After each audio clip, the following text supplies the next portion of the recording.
Thank you, Deidra, for such an extensive introduction right from the beginning. And I bring greetings for all of you from India, and specifically from the land of five rivers where I belong to, that is Punjab. And we are a warrior community, you know. So post independence, also when in 1962 we had a famine-like condition in India, we went through the Green Revolution, produced enough, and made the entire nation food surplus. Today, also, my farmers, my family, everybody is there at the Delhi borders protesting against the farm bills. You all know about it. So, basically, what I wanted to tell you is that, we are a community which would understand a thing, and if we find the vision, we initiate and we work it through. I come from a background. My dad was in defense forces. He was in Indian Air Force. And one thing we didn't learn in our house was impossible. And there was not a word like no that I have ever heard. My mother went through a lot of loss of pregnancies uh, in her life, and I was the first survived child after 12 years of her birth. And she wanted me to be a very compassionate, very caring, very loving doctor, and that's how I became one. And I worked for my trained myself into medicine and surgery, and subsequently I was working in the primary healthcare after educating myself as a surgeon. And from primary healthcare, when I shifted to the secondary healthcare, I was in charge of one of the urban family planning bureaus. That is a center where people come for contraception. And when I was in that bureau, what I realized was that I was ending up doing 20 to 25, 28, 30 tubal ligations. That's for the female voluntary surgical contraception. And while I was doing that, I would also have to do almost 8 to 10 plus medical terminations of pregnancy, because women would only come when they're stuck, when they're pregnant, and they want to use a terminal method. And it was very painful, because I just wanted to give you a brief about my background, because that's how, I could feel the pain of those women who were going through sterilization. And that's when Dr. Kaza came to Dr. RCM Kaza, the national trainer for no scalpel vasectomy for India. He visited my place, that is Amritsar. And as usual, all the men were posted there to be trained as vasectomists. And I was in charge of the center, laying down the setup for him. It was only in the evening that he realized that I'm the in charge there, and he should have a look at what I am doing. And that's where he corrected some of my procedure, and then he found that. This person is really doing good. From there, I graduated to be a service provider, then a national trainer for the state of Punjab, and also did a lot of international trainings. But this just didn't happen like that. One of my basic health worker, he came up to me and he asked me a very pertinent question, saying that is it that after this, because everybody had this thought in their mind that probably the no scalpel approach to the vasectomy procedure would mean using some laser technique or something, and then they would not have to use additional contraception for 3 months. And when that guy came up and asked me that after this, do I not have to use additional contraception for 3 months, I was stuck.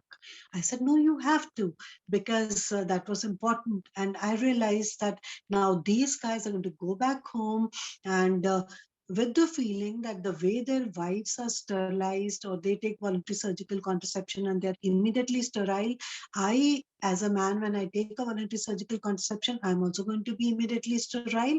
And that's where he's going to make his wife pregnant, and then there's going to be a lot of marital dispute, and my program is never going to pick up.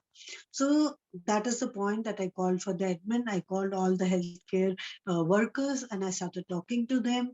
And by talking to them, educating them, telling them that this procedure was safe, simple, effective, and it was very simple. It had more efficacy than the female sterilization, that I started getting cases. And it was in 99 when we were sent to China for training with Dr. Lee, who was an inventor of the procedure, that I was the only one in my state who had done more than 100 cases, and that's what qualified me there. My procedure was rated as one of the best procedures in China by the inventor, and subsequently I took up the whole cause. So it was actually feeling for the women who are going to be affected by what we are giving men and not detailing them as to use of additional contraception for 3 months, and then advocacy. And that's how, the cases started picking up. And for everybody's surprise, in my province or state, what we call as Punjab, in 1999, which was an international year for women, when 1 lakh women took permanent surgical contraception, only 500 men came forward. So you can imagine the ratio. And in 2010, I won't go into the details, when the program picked up, and it's a long journey that we took, and I can't just summarize in a few minutes. When 100 cases were taking voluntary surgical contraception in Punjab, 21 were men. And in my own place, when 100 people were taking voluntary surgical contraception as a method of contraception, 45 were men. So what we realized was the moment we talked to men and the moment we could have satisfied clients, men are willing to come forward. They are loving, they are caring, they love their wives. That's why they get married and they gift us many, many, many, many things. And we are capable of making beautiful lives with them. And it's that lack of information with them that they could actually come and participate in the reproductive health, the couple reproductive health, and more so contribute for their spouses and their partners in large. So that's the journey that we took through the entire building up the caseload. And in this whole process, I cannot discount all my healthcare workers who were there with me spreading the right word, and all my surgeons whom I trained as service providers, as trainers, who gave a very neat, complication-free procedure that brought more and more people coming forward. And today, in my entire state, even though I am not operating actively every day, procedures are happening. So that's how Dr. Kaza had built up the entire program. That is how we built up the entire program in India, more so in Punjab. And from just a procedure, we went into a very dedicated training program, which is one of the most beautiful training programs. And we have Doug Stein here, and he's been with us in so many conferences and so many programs. And we also went forward taking up research, establishing national standards, the QA documents, and also formulating a small organization of NSV Surgeons of India. We've been meeting periodically, and we've been keeping ourselves together, updating on the recent advances everywhere. And that's where we met Jonathan and Deidra, and that's how we made a huge, big family of service providers, healthcare providers, and also our researchers and everybody, and all the people who were willing to join this.